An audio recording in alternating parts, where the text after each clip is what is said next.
సంవత్సరాల తరబడి ఎన్ని మందులు వాడినా మీ మోకాల నొప్పులు తగ్గట్లేదా? ప్రాణ పెయిన్ క్లినిక్ లో అత్యాధునిక చికిత్స. ఆమె హాఫ్ సెంచరీ కొట్టింది. ఈ పదం వినగానే ఏదో క్రికెట్ ప్లేయర్ అనుకున్నారా? అయితే పప్పులో కాలేసినట్లే. ఆమె ఈ ఘనత సాధించింది పెళ్లిళ్లు చేసుకోవడంలో. ఒక్కరో ఇద్దరు కాదు, దాదాపు 50కి పైగా పెళ్లిళ్లు చేసుకుంది.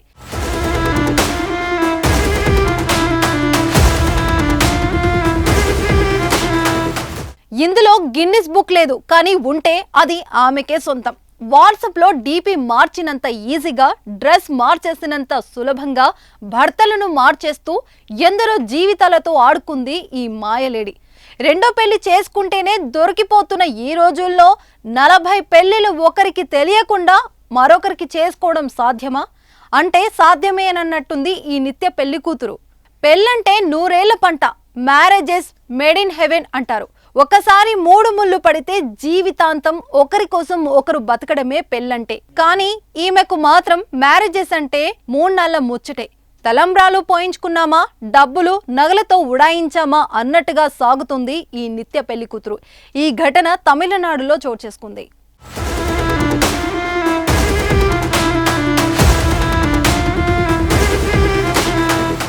తమిళనాడులోని తిరుపూర్కు చెందిన ఓ యువకుడికి 35 ఏళ్లు వచ్చినా పెళ్లి కాకపోవడంతో డేట్ ద తమిళ్ వే అనే వెబ్సైట్లో సంధ్య అనే మహిళతో పరిచయం ఏర్పడింది. వాళ్ళిద్దరు ఇష్టపడ్డారు. లగ్న కోటి రాసుకొని మరి దండలు మార్చుకున్నారు. లగ్గమైంది, కాపురం పెట్టారు. అంత సాఫీగా సాగుతుందనే టైంలో ఒక్కసారిగా కిరికిరి. పెళ్ళైన 3 నెలలు కూడా కాకుండానే ఆమె ప్రవర్తనలో ఏదో తేడా వచ్చింది. అనుమానం వచ్చిన ఆ యువకుడు సంధ్య ఆధార్ కార్డు చెక్ చేయగా అందులో భర్త పేరు వేరే ఉంది. ఇదేంటని ప్రశ్నిస్తే చంపేస్తానంటూ భర్తను బెదిరించింది. దీంతో ఆ యువకుడు పోలీసులను ఆశ్రయించాడు. నిత్య పెళ్లి కూతుర్ని అదుపులోకి తీసుకున్న పోలీసులు వారిదైన శైలిలో విచారణ చేయగా అసలు వ్యవహారం బయటపడింది.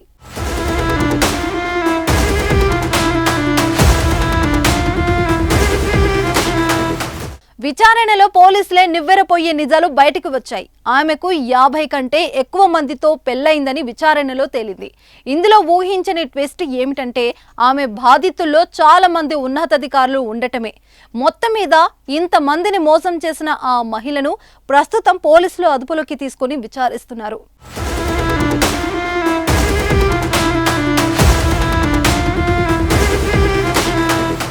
సుమన్ టీవీలో మీ పర్సనల్ అండ్ బిజినెస్ ప్రమోషన్స్ కోసం కింది నెంబర్కి కాంటాక్ట్ చేయండి.